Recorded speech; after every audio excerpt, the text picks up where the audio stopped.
और सीधे रुख करेंगे दिल्ली की मुख्यमंत्री रेखा गुप्ता बजट पेश कर रही हैं।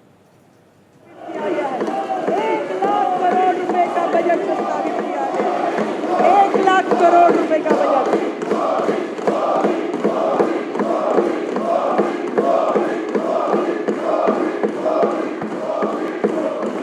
जो कि न केवल दिल्ली के इतिहास में बल्कि देश में इतनी तरक्की करने वाला, जो कि 31.5% अधिक है पिछले साल की तुलना में, अभूतपूर्व और ऐतिहासिक बजट है। अध्यक्ष महोदय, जहां साल दर साल बजट बढ़ने की बजाय घटा, जहां जीडीपी की दर पूरे देश की तुलना में कम रही, राष्ट्रीय स्तर की अपेक्षा दिल्ली की प्रति व्यक्ति आय की जो गति पूरे देश में है उससे कम गति से बढ़ी। इससे यह स्पष्ट है कि पिछली सरकार में ना तो क्षमता थी कि वो राजस्व बढ़ा सके और ना ही इच्छा शक्ति थी कि विकास कार्यों पे ईमानदारी से खर्चा कर सके। ये स्थिति थी पिछली सरकारों की। और दिल्ली की वर्तमान स्थिति में ये स्पष्ट दिखाई देता है कि बुनियादी ढांचा और नागरिक सुविधाएं पूरी तरीके से ध्वस्त है, पूरी तरीके से ध्वस्त है। यही नहीं, ये आंकड़े पूरे तरीके से फाइनेंशियल मिसमैनेजमेंट का स्पष्ट परिणाम है, स्पष्ट कि किस तरीके से दिल्ली की जनता को धोखा दिया गया। यहाँ ये कहना भी उचित होगा कि सरकारी आय इसलिए घटी क्योंकि जो राजस्व सरकार को मिलना चाहिए था वह शराब माफिया, जल बोर्ड, पीडब्ल्यूडी के ठेकेदारों के माध्यम से पिछली सरकार से जुड़े हुए संबंधित लोगों को मिल रहा था, सरकार के खजाने में नहीं आ रहा था। इसलिए दिल्ली पिछड़ती गई। पर अब भ्रष्टाचार, कुप्रबंधन एवं अक्षमता के दिन, आपदा सरकार के दिन चले गए हैं। हमारे 1 लाख करोड़ रुपए के ऐतिहासिक बजट में किए जाने वाले कैपिटल एक्सपेंडिचर, अध्यक्ष महोदय, उनको दुगनी बढ़ोतरी दी गई है, दुगनी, डबल कर दिए गए हैं, जो कि पिछले बजट के इतिहास में पिछली बार 15,089.25 लगभग करोड़ की तुलना में इस बार 28,000 करोड़ रुपए का कैपिटल एक्सपेंडिचर दिया गया है। विकसित दिल्ली के बजट में कैपिटल एक्सपेंडिचर की इस राशि का आवंटन सड़कों, नालियां, सीवर, शिक्षा, स्वास्थ्य के प्रति हमारी प्रतिबद्धता का स्पष्ट प्रमाण है। अध्यक्ष महोदय, पिछली सरकार ने यह कहते हुए डेवलपमेंट में कम खर्च किए, हमारे पास धन नहीं है, हमारे पास संसाधन नहीं है। विडंबना यह है कि अगर पिछली सरकार ने दिल्ली में केंद्र सरकार की योजनाओं को मात्र राजनीतिक कारणों से यदि रोका ना होता तो शहर में स्वास्थ्य की, शहरी आवास, पानी, सीवर आदि विकास कार्यों में पैसों की कभी कमी नहीं होती, कभी कमी नहीं होती। राजनीतिक कारणों से हर योजना को रोका गया, परंतु दिल्ली का दुर्भाग्य रहा। अध्यक्ष महोदय, एक उदाहरण मैं प्रस्तुत करना चाहती हूं। सारा विश्व जानता है कि माननीय प्रधानमंत्री नरेंद्र मोदी जी के विजन पे आधारित आयुष्मान भारत योजना पूरे देश में लागू की गई, पूरे देश में लागू की गई। लाखों जरूरतमंद नागरिकों को इसका सीधा फायदा प्राप्त हुआ, सीधा फायदा। परंतु केंद्र के निरंतर अनुरोध करने के बावजूद लगातार कहा गया कि इसे दिल्ली में लागू कीजिए, लागू कीजिए, परंतु दिल्ली में वो लागू नहीं की गई। सिर्फ इसलिए कि तत्कालिक जो मुख्यमंत्री थे वो चाहते थे इस योजना में उनका नाम जोड़ दिया जाए, तब वो लागू करना चाहते थे, उनका नाम जोड़ दिया जाए। और इस जिद का खामियाजा पूरी दिल्ली को भुगतना पड़ा। कितने तकलीफ की बात है, जिन स्वास्थ्य सेवाओं का नाम, केवल नाम के कारण उन्होंने दिल्ली को आयुष्मान भारत से जोड़ के रखा, तोड़ के रखा। आज इस सदन में मैं बड़े हर्ष के साथ ये बताना चाहती हूँ कि सरकार ने जिस दिन अपना कार्यभार लिया, शपथ के तुरंत बाद पहली कैबिनेट की मीटिंग करके आयुष्मान भारत को दिल्ली में लागू करने का निर्णय लिया गया और ये योजना बहुत जल्द अब दिल्ली में लागू हो जाएगी, जिसके माध्यम से दिल्ली के लोगों को प्रधानमंत्री जन आरोग्य योजना, आयुष्मान आरोग्य मंदिर और प्रधानमंत्री आयुष्मान भारत इंफ्रास्ट्रक्चर मिशन जैसी योजनाओं के रूप में बेहतरीन स्वास्थ्य सेवाएं उपलब्ध हो पाएंगी। हमारी सरकार ने किया अध्यक्ष महोदय, और ये निर्णय भी लिया कि प्रधानमंत्री जन आरोग्य योजना में केंद्र के द्वारा दिए जा रहे 5 लाख रुपए के इंश्योरेंस के साथ साथ दिल्ली सरकार उसमें टॉप अप करके और 5 लाख रुपए का अतिरिक्त इंश्योरेंस दिल्ली के लोगों को देगी। और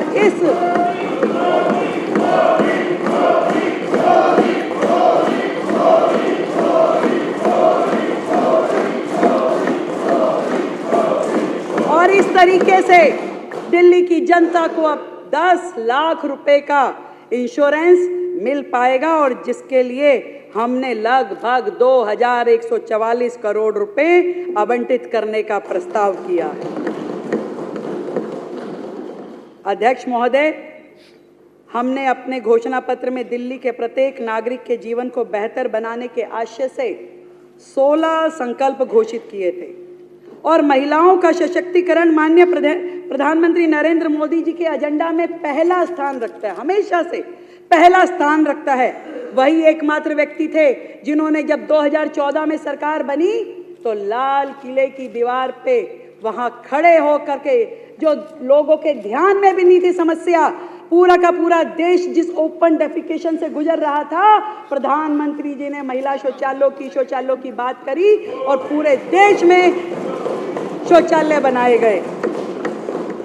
प्रधानमंत्री जी के इस विजन के साथ इसी के अनुरूप हमने घोषणा की थी कि दिल्ली की गरीब महिलाओं को प्रति माह 2500 रुपए उपलब्ध कराए जाएंगे। और मुझे ये बताते हुए अत्यंत खुशी है कि न केवल इस योजना को महिला समृद्धि योजना के तौर पे लागू करने का फैसला 2025-26 में इसके हेड में हमने 5100 करोड़ रुपए का प्रस्तावित प्रावधान किया है, और साथ ही मातृत्व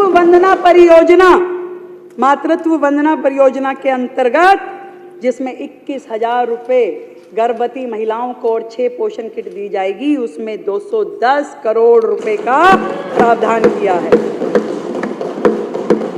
पिछली सरकारों के विपरीत हमारी सरकार की नीतियां गरीबों को गरीब बनाए रखने और मध्यम वर्ग को बदहाल करने वाली नहीं होगी। सर्वे भवन्तु सुखिना, सर्वे सन्तु निरामया, ये भारतीय दर्शन के प्रेरित होकर हमारी सरकार झुग्गी बस्तियों में, अनारक्षित कॉलोनियों में, मध्यम वर्ग, उच्च वर्ग के इलाकों में रहने वाले दिल्ली वासियों की सुख सुविधा और स्वास्थ्य की समुचित व्यवस्थाएं करेगी। अध्यक्ष महोदय, जैसा कि मैंने पहले कहा है, पिछली सरकार के फाइनेंशियल मिसमैनेजमेंट की वजह से पिछले साल के बजट में निर्धारित खर्च की प्रतिबद्धता संसाधनों के अभाव में पूरी नहीं की जा सकी। अतः चालू वित्त वर्ष में आय और राजस्व की स्थिति को देखते हुए वित्त वर्ष 2024-25 के संशोधित बजट के अनुमानों को घटा करके 69,500 करोड़ करने का प्रस्ताव है। इस प्रस्तावित संशोधित बजटीय अनुमानों में 54,706 करोड़ रुपए का आवंटन राजस्व व्यय पर और 14,794 करोड़ रुपए का आवंटन पूंजीगत व्यय के ऊपर किया जाना प्रस्तावित है। 2024-25 के अनुमोदित बजट अनुमानों के में स्थापना और अन्य व्यय के लिए 37,000 करोड़ का प्रावधान किया गया है। संशोधित अनुमानों में इसे घटा करके 36,650 करोड़ रुपए कर दिया गया है।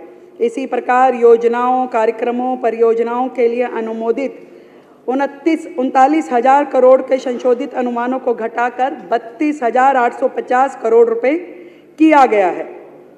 महोदय, 2024-25 के दौरान संशोधित अनुमानों में 163 करोड़ रुपए की द्वितीय और अंतिम पूरक अनुदानों की मांग की आवश्यकता होगी। इसलिए पूरक अनुदानों की मांग के अनुमोदन हेतु सदन में मैं अनुरोध करती हूँ। मैं सम्मानित सदन के समक्ष अगले वित्तीय वर्ष का अनुमान प्रस्तुत करती हूँ। मुझे फिर से ये घोषित करते हुए अत्यंत प्रसन्नता हो रही है कि इस वर्ष प्रस्तावित बजट अनुमान बढ़कर 1 लाख करोड़ रुपए का हुआ है और ये वृद्धि माननीय प्रधानमंत्री नरेंद्र मोदी जी के विजन के साथ उनके नेतृत्व में ही संभव हो पाई है।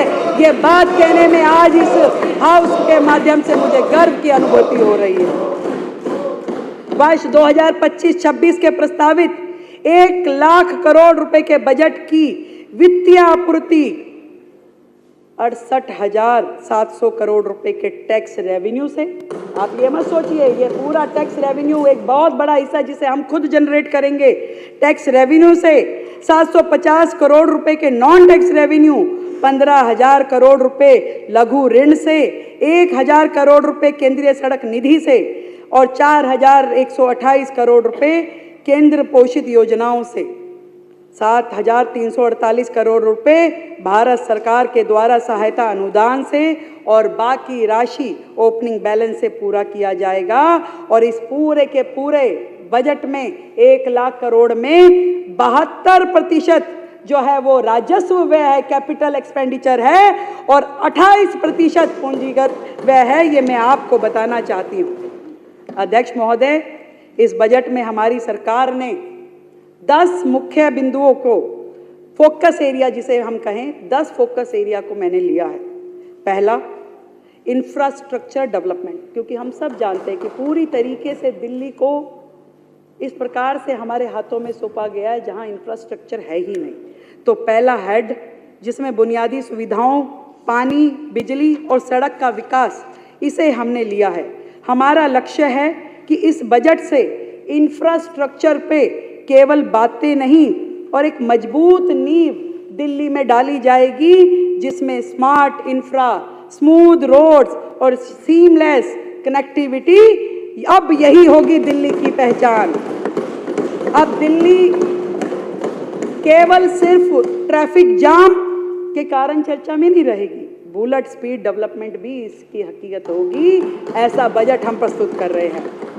एक समय दिल्ली के मालिक दिल्ली को लंदन बनाने का सपना दिल्ली वासियों को नहीं, बीच बीच में आकर के कुछ बोल जाते हैं।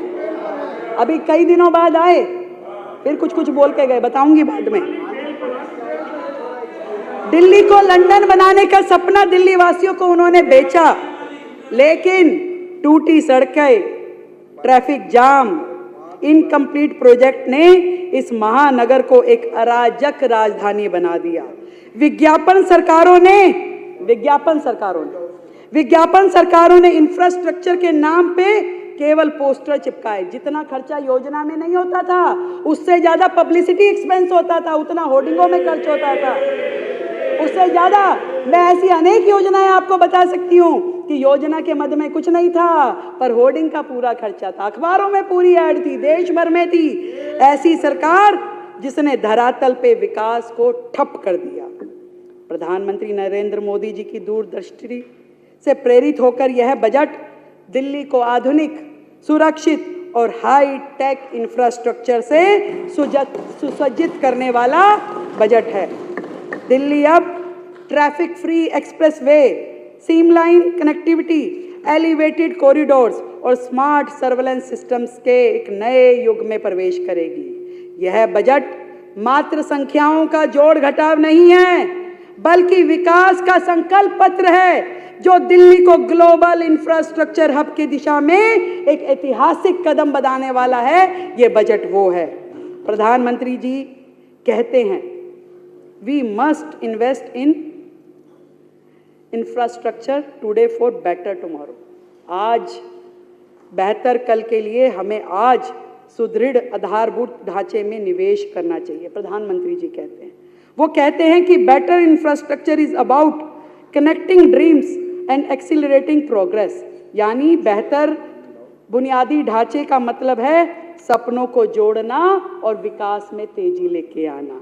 प्रधानमंत्री जी के दिखाए हुए इस रास्ते पे चलते हुए मैं अध्यक्ष महोदय आपके माध्यम से इस सदन को सूचित करना चाहती हूं कि सड़क परिवहन राजमार्ग मंत्रालय भारत सरकार के द्वारा और शहरी विकास मंत्रालय के आदि के तहत उपलब्ध धनराशि के माध्यम से इंफ्रास्ट्रक्चर के प्रोजेक्ट को लॉन्च करके केंद्र सरकार के सहयोग से एनसीआर क्षेत्र के साथ दिल्ली की कनेक्टिविटी में सुधार के लिए 1000 करोड़ रुपए आवंटित करने का प्रस्ताव है।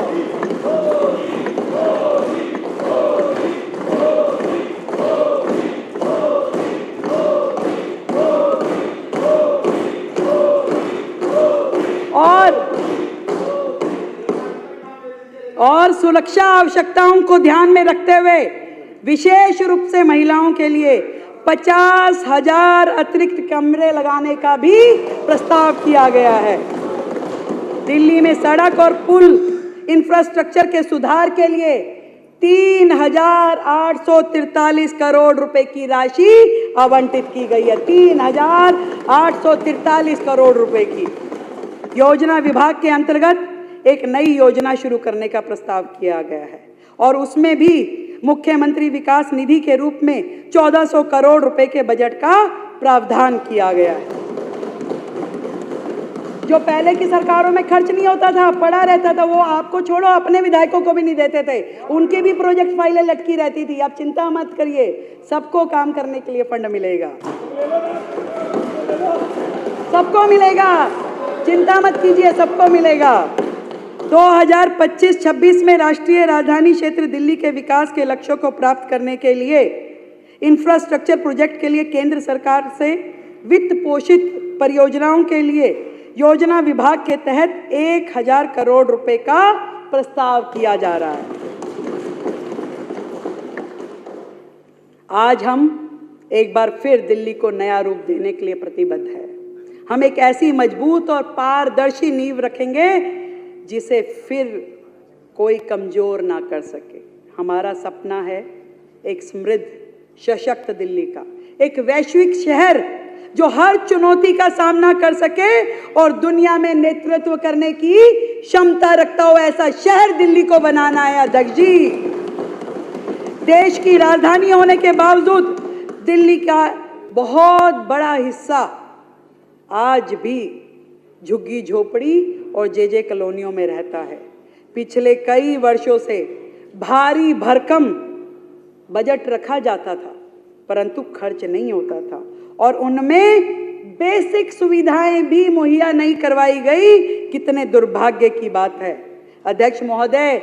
भारत रत्न आचार्य विनोबा भावे जी ने कहा कि वास्तविक उन्नति तभी हो सकती है जब उसका लाभ सभी को प्राप्त हो, ना कि कुछ लोगों तक सीमित हो। सभी को प्राप्त होना चाहिए, तभी रियल डेवलपमेंट किसी राज्य की संभव है। और इसलिए झुग्गी झोपड़ी और जेजे कॉलोनियों में बुनियादी सुविधाएं मुहैया करवाने के लिए सरकार की ये सबसे बड़ी प्राथमिकता है। हम झुग्गी झोपड़ी और जेजे कॉलोनियों के विकास के लिए ड्यूसिप को 696 करोड़ रुपए आवंटित करने जा रहे हैं। 696 करोड़ रुपए।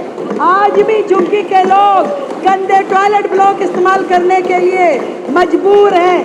आज भी वहाँ बहन बेटियों के नहाने के लिए स्नान घर नहीं है। आज भी उनके बच्चों को खेलने के लिए कोई झूले नहीं है। आज भी वहाँ नालियाँ खड़ंजे बुरी तरीके से टूटे हुए हैं। ये लोग केवल वोट लेने के लिए वहाँ जाते हैं, उनको डराते हैं भाजपा आएगी झुग्गी तोड़ देगी। हम बताना चाहते हैं कि हमने 700 करोड़ रुपए का फंड झुग्गी की डेवलपमेंट के लिए वहां पे, जो कि आपकी तुलना में 157% अधिक है। ये जहां पे फुटपाथ बनेगा, जहां पे नाली खड़ंजा बनेगा, जहां शौचालय बनेंगे, स्नान घर बनेंगे, शिशु वाटिकाएं बनेंगी, इन सारे मदों में खर्च करने के लिए हमने ये बजट रखा है। पहली बार इतिहास में अब झुग्गी वाले भी अपना जीवन जी सकेंगे। पिछली बार अध्यक्ष जी, पिछली सरकार ने प्रधानमंत्री आवास योजना के तहत दिल्ली को कुछ लेने नहीं दिया। क्योंकि वो प्रधानमंत्री आवास योजना थी तो दिल्ली वालों को उसके निमित्त किसी को लाभ नहीं लेने दिया।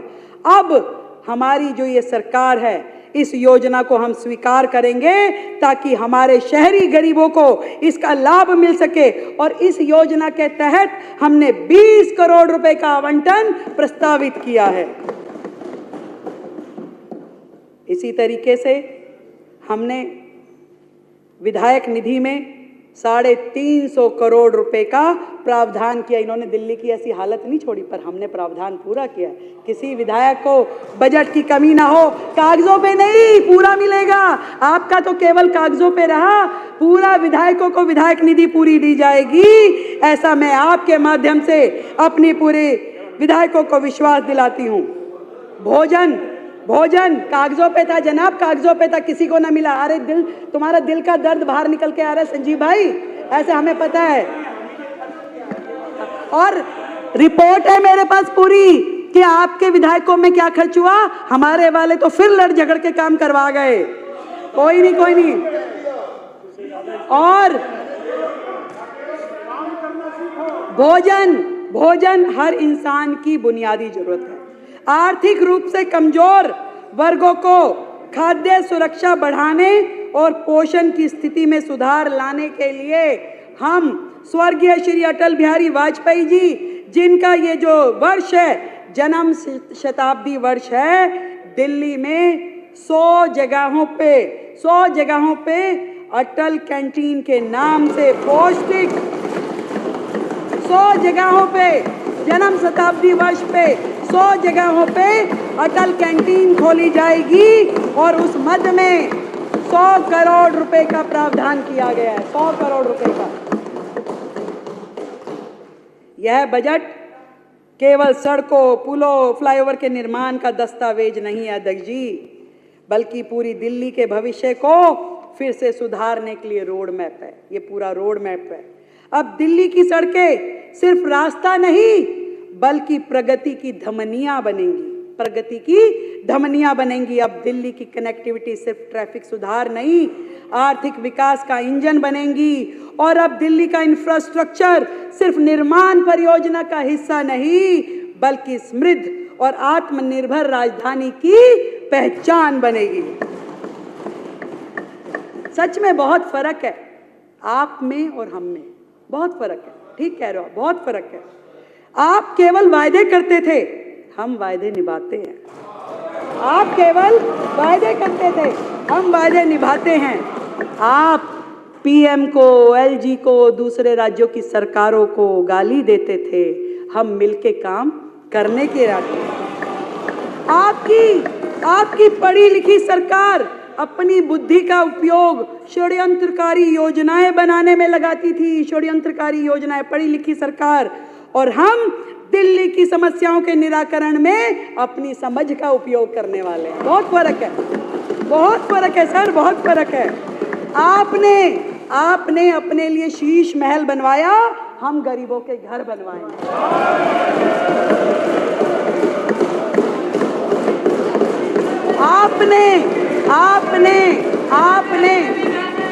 आपने अपने लिए लाखों रुपए के पॉट बनवाए, टॉयलेट पॉट। हम झुग्गी वालों के लिए शौचालय बनवाएंगे, हम झुग्गी वालों के लिए शौचालय बनवाएंगे, स्नान घर बनवाएंगे। बहुत फर्क है आप में और हम में। आपने दिल्ली से इकट्ठा किया हुआ राजस्व, टैक्स का पैसा पूरे देश की एडवर्टाइजमेंट करने में खर्च किया, दूसरे राज्यों में जाके चुनाव लड़ने के लिए खर्च किया। पहला मुख्यमंत्री है भाई, पहला मुख्यमंत्री जो एक राज्य का मुख्यमंत्री है और प्रधानमंत्री बनने के लिए कूद के यहाँ जाऊंगा, वहां जाऊंगा, यहाँ जाऊंगा। पहला बहुत फर्क है सर, बहुत फर्क है आप में और हम में। हम उसी पैसे को, एमएलए भी नहीं रहा, कोई बात, दिल्ली की जनता ने जो तय किया, हम उसी पैसे को दिल्ली के लिए अस्पताल, स्कूल और सड़कें बनाने में खर्च करने वाले हैं।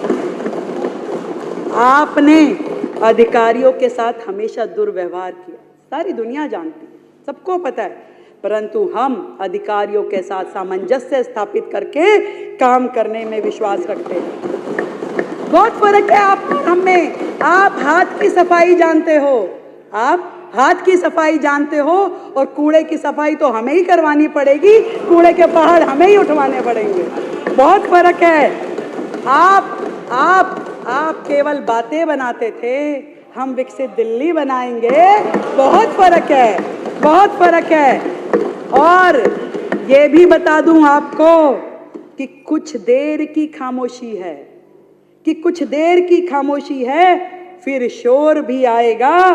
कभी तुम्हारा दौर आया था, अब हमारा दौर आएगा।